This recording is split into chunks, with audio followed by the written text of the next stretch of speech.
Thank you very much indeed. Welcome back. Time to meet my second guest on the programme today, another legendary host of Top of the Pops. Ladies and gentlemen, Ed Stewart. Hey. There you go.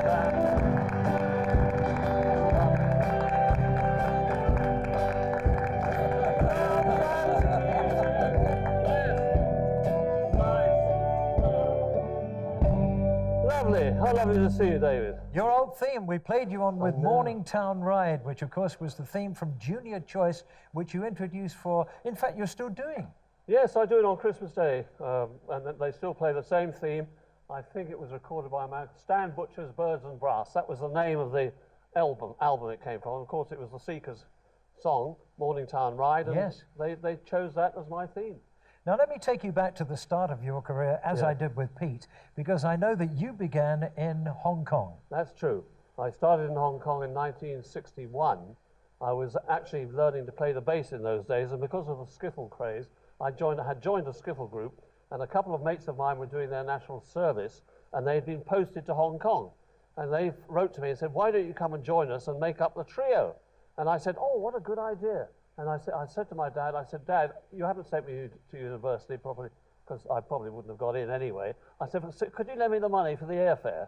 So he did, to Sky Coach or BOAC as it was then. I got to Hong Kong, and 149 quid it cost him. But he said, that's cheap, and I think what I might have had to pay for you to be at university. So there were the two guys waiting for me, and I said, right, what time are we on, lads? They said, we're not. What do you mean we're not? We've been posted to Aden. So they were doing their national service in Hong Kong overnight or over the flight. I didn't know. They'd been, and the next week they went off to Aden.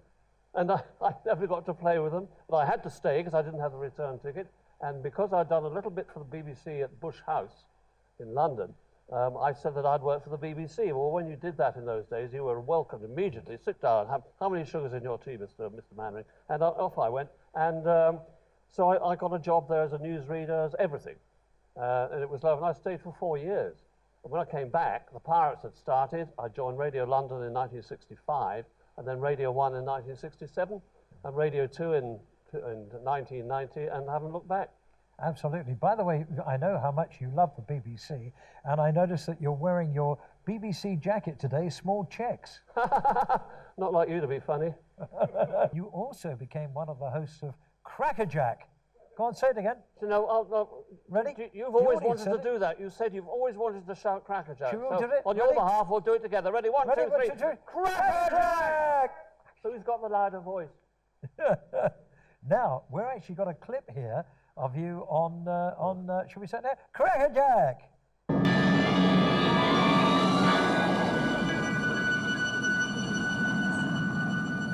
Patrick Moore would have loved that. My kipper pudding! That's funny. It wasn't due until tomorrow. Oh! Oh, look! Oh!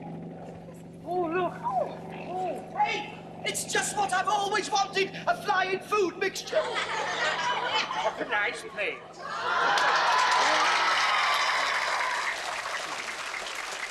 Just in case for the summer term. Are you a close party? Well, who are you? Lieutenant Humphreys, Royal Navy, in which we are being served. Have you come to rescue us? Well, that depends. I might like it enough here to stay.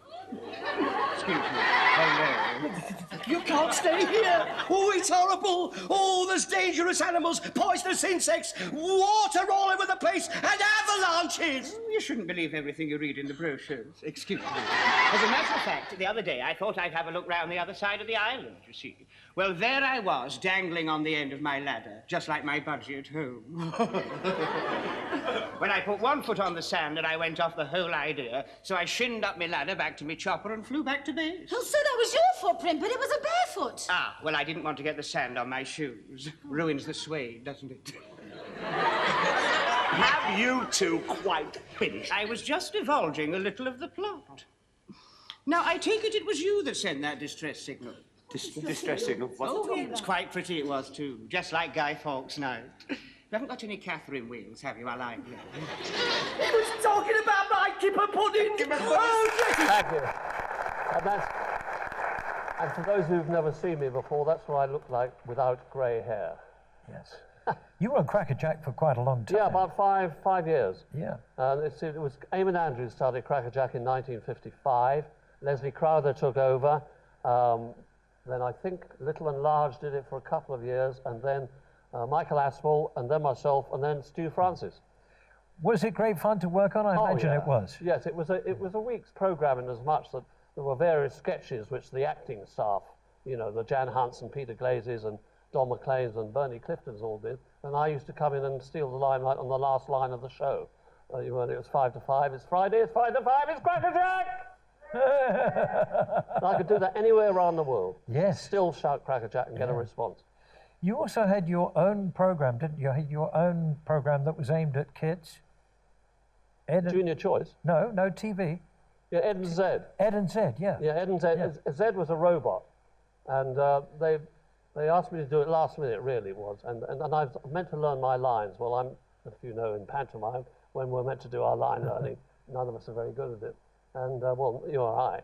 And so it wasn't a grand success, although it was very funny talking to a robot, and they put the script one side of the TV of the camera I was on at the time, so I could read what I was meant to be saying. But I wasn't happy doing it, and nor were they, because it stopped after one program. Yeah. When you first hosted Top of the Pops, what was your impression of the studio? Didn't think I got so scared, but the studio itself, everybody was moving around all the time. You know, the audience, the cameras, the producers, everybody was down, and you were just plonked on a platform somewhere and said, right, your next record is going to be Herman's Hermits, whatever what it's going to be. And you just got your line going in your head, and then they'd say, right, we'll count down from the fingers on your on the producer's hands, on the director's hands, and watch that, and we need you to be out, obviously, when you've run out of 5 seconds. So you really had to think on your feet, and invariably they'd say, oh, sorry, rather like can happen in any program, David, that somebody technically has gone, sorry, we have to do that again, please. It's happened with you, hasn't it? Wouldn't happen here. Oh, never. No, we're got smooth as silk here. No, but it did happen there, and so you'd have to get yourself together again, and then, you know. What I remember, Ed, was that when you saw it on television, it seemed so much bigger. But there were about 100 teenagers, and they were just sort of marshaled from one. So you'd have Rod Stewart here, and then when he'd finished, they'd be shunted over to another set, and there'd be somebody else there. And that was the thing about it, with clever direction, it looked much bigger than it really was. Yes. The other thing I remember about it too was we never got paid much money for it. And whereas nowadays, you hear about people like Jonathan Ross and Graham Norton, earning millions. Millions. What the most I ever remember getting for comparing Top of the Pops, it was never £100. I got probably at the most about £95. That's right. They always stayed short of the magic 3 numbers. Did you get any more than that? I don't think so. I really can't remember. I can remember on Junior Choice when I started doing that on the radio, 1968. Now, we used to have audiences in those days of 16 million. Yes. On a Saturday and Sunday morning, 16 million people would listen to that program. They used to get paid 50 quid. Yes. And somebody said to me who'd worked in the States, in America, if that program was on US radio, you'd be in your thousands, possibly millions, because it's with that proportion of people listening at any one time, nearly half the country. Yeah, of course, Pan's people were used when the artists were not available. That's Either right. they were American or they weren't around. And so, they were really covering from that, but they became enormous stars, Huge in stars. their own right. Yeah, Legs and Co., Pan's people, and all the other lovely dancers. That's it, and that was one of the perks of the job, was to introduce them. And go off to the BBC bar after and have the pleasure of buying them all a drink. Ed, that doesn't sound like you to me somehow. I hope you don't mind me telling everybody this, but you have had a reputation down the years of being just a little bit No, tight. that's wrong. I've just got a slight impediment in my reach. Well, there is a rumour that every pound that you ever earn has been taken prisoner. Oh yeah, I have them chained up.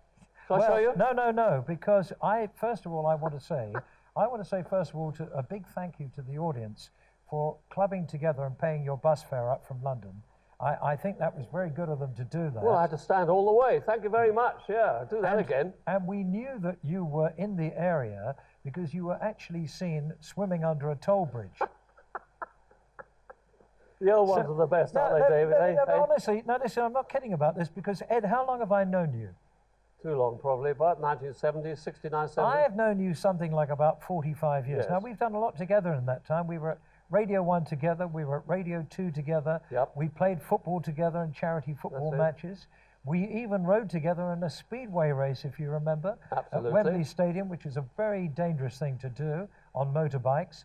But in that 45 years, I have never seen your wallet. Well, you think that's going to get... You're going to see it now? Well, I don't think it exists. Would you like him to see it? Audience, yes. All right, well, I'll tell you what. As I said, I've had a slight impediment of my reach. I did go through wartime with rations, so I've always kept my wallet, if I can get it out, See at the that? end of a chain. Now, you see, no, you laugh. You laugh because you think, oh, isn't he a tight? No, it's not that. It's because as you get older, you forget where you put things. Rubbish. Rubbish. Always- Ladies, sit down, because I want to tell everybody, ladies and gentlemen, here tonight you have witnessed television history for the first time any audience has ever seen Ed Stewart's wallet. Yeah, come on. Not only Ed Stewart's wallet, but inside a £20 note. Gosh, hang on Now, a that's second. been in there since Christmas Day. Hang on a second. The Queen has just blinked. Ladies and gentlemen, we've had a lot of fun together down the years, Oh, yeah. and he's still a very cheeky boy. It's great to see him here today. Ladies and gentlemen, Ed Stewart. Thank you, thank you.